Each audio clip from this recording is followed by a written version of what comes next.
Star Wars is something that has been a part of my life since I was a kid. The same goes for many others as well, but as time went on, some people have begun to realize that Star Wars isn't the same as it once was. I'll be honest, it isn't. But it's the best thing we've gotten so far after Disney's sequel trilogy. I'm not going to talk about that trilogy specifically in this video, but to get it out of the way, I'm not a fan of the sequel trilogy, and I believe it could have been better. I think Disney knows this as well, because they haven't tried to do anything like it since. Let's be honest. If they wanted to do something like that again, they would have done it already.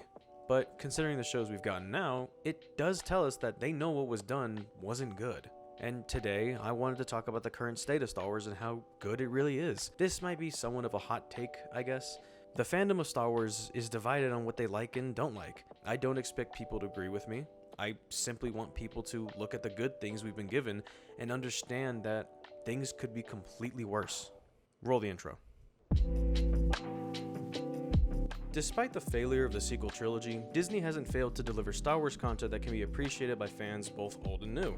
This includes movies, shows, both live action and animated, as well as video games. Currently, the talk of the town are shows, with the most recent one being Ahsoka with more on the way. We do also have new movies currently being worked on as well, like Dave Filoni's movie that's rumored to be called Heir to the Empire. There's no stopping the train that is new Star Wars content. It will continue to bring new content that many fans will enjoy, but new content also brings criticism and hatred. All things created should be criticized. It's how we know what to improve on. But some take this too far, going from criticizing choices made or how something was written to outright hating the new content without a second thought. I wish all fans could appreciate the fact that we're being given anything at all. So let's start with the most recent show, Ahsoka. Currently, the Ahsoka show is doing amazing, with episode 4 being the most recent episode and being highly praised. Quick note, I am writing this before episode 5 has been released, and I'm not exactly sure when I'm going to record this either, so keep that in mind. It's future me here. I'm recording this currently on Tuesday, which Ahsoka comes out every Tuesday night, and this video is probably not going to release till Wednesday,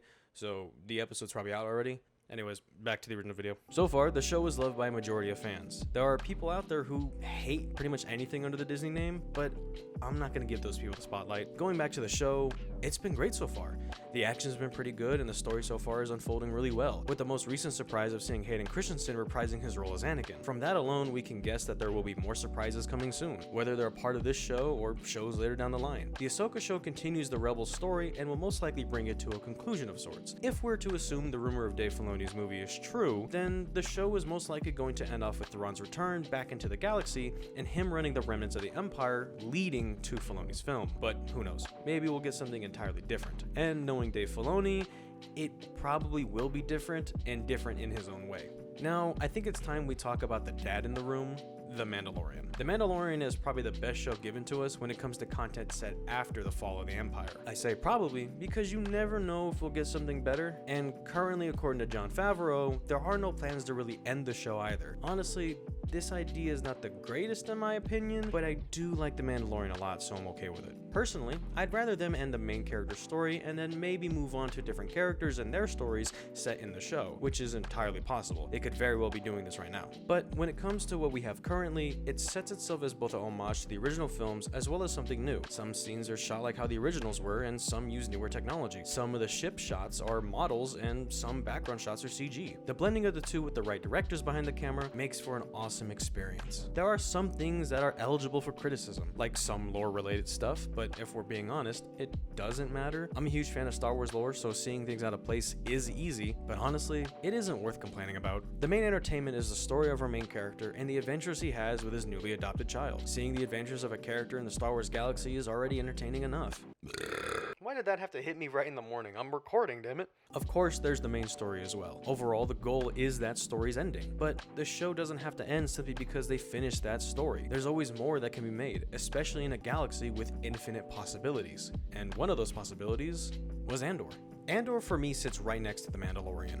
If anything, it's better than The Mandalorian. I don't want to say it is, but that's because I'm biased towards Mandalorians as a whole. I mean, come on, they look cool as hell. Anyways, Andor probably had the best story. A nice mix of action that was meaningful and having conversations that would be the setup for something larger. I'm not going to say it was perfect, but it was damn close. Andor is going to have a second season as well, so we'll soon see the conclusion of this story leading up to Rogue One, and with how the first season went, it'll probably do well. I do want to move on though to games. This part isn't going to be too long, mainly because we're still waiting for some games to be released. Now, Star Wars games are an interesting topic. We've had games that have done well, like Respawn's Jedi Fallen Order, and games that were pretty bad, like EA's Battlefront. Side note, EA's Battlefronts 1 and 2 were not bad games gameplay-wise. They were just marketed and made in a shitty way because EA wants to make as much money as possible, even if it means pissing everyone off, including Disney. Moving on, Star Wars games are in a weird place at the moment. The games we have currently are either good or could have been better. Upcoming games look promising, but that's mainly due to Disney putting their foot down after EA fucked up. Ubisoft's Star Wars Outlaws looks pretty good, and from my sources, they're trying really hard to not mess it up.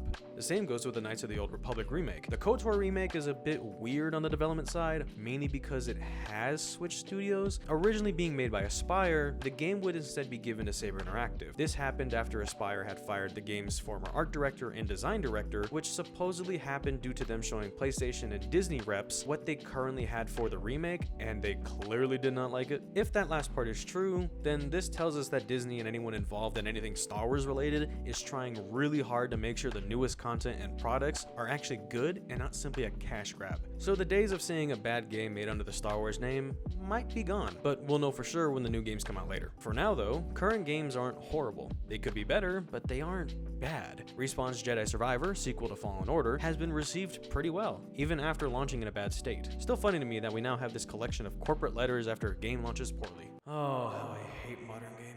Regardless, these games look and sound promising once they're announced. The release and longevity of said games, though, might tell a different story. Despite that, though, they aren't bad Star Wars content. They've just been handled poorly by third parties. And with what I know, I can only assume that newer games are going to be watched carefully so that they aren't EA levels of bad. I'm sorry to keep poking EA with a stick, but I fucking hate what they did to Battlefront. I think it's time to move on to the movies. Again, I'm not going to bring up the sequel trilogy. We all know how that went, and I already said my piece on it. Instead, I'm going to focus on the two movies we got, Rogue One and Solo.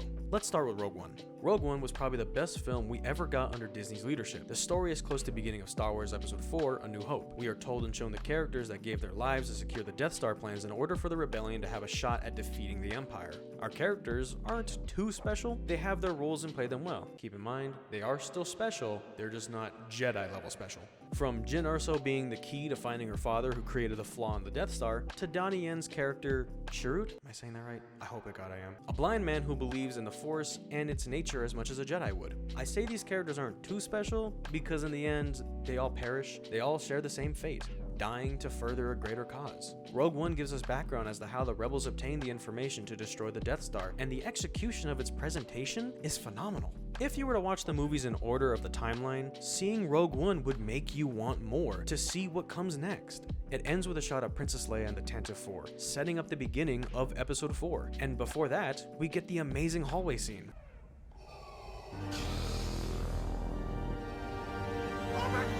You can't tell me this was bad. If you hate this scene for whatever reason, I will find you. I personally think that Rogue One is the standard that Disney set when it comes to making Star Wars content. It has to be impactful as that in some way. Not all shows or movies are like this, of course. For example, the Boba Fett show wasn't amazing, but it was still fun to watch. And the Solo movie wasn't received well, but it tried to do something to expand a beloved character and fell short. Which leads me to the Solo movie.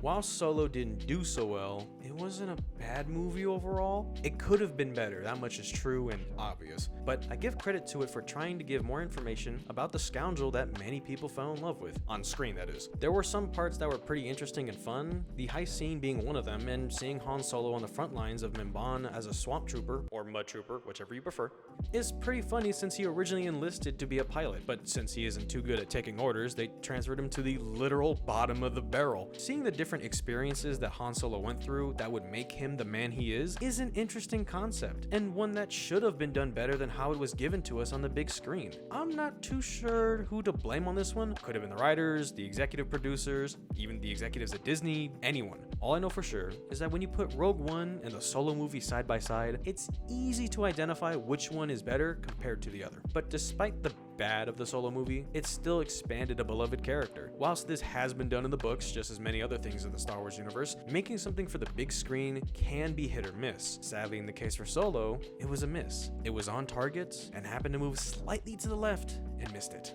But what does this have to do with my original point? You can ask that question with everything I brought up. My point is that everything we've been given, everything made, was made to cater to Star Wars fans, old and new. It was made by those who do care about the universe we all love. Of course, there are going to be bad actors behind the scenes. If there's cash to be made or involved in any way, someone is going to want to maximize profits no matter what corners they cut. But the people making the content are the same as us fans. They want to create stories and content in a universe that is fantastic, a universe that is never ending. Star Wars, in my eyes, will continue on regardless of who owns it. Fans have created their own Star Wars content for years and will continue to do so. If you don't like the content being made now under Disney, look at some of the fan films and other fan-made projects. They deserve recognition. They're being made by people who are passionate in their work and in the universe their work resides in. All of this comes together. It's all Star Wars content, and all of it is great. Everything given to us by Disney, everything made by fans, it's all content we enjoy in some way. Love it or hate it,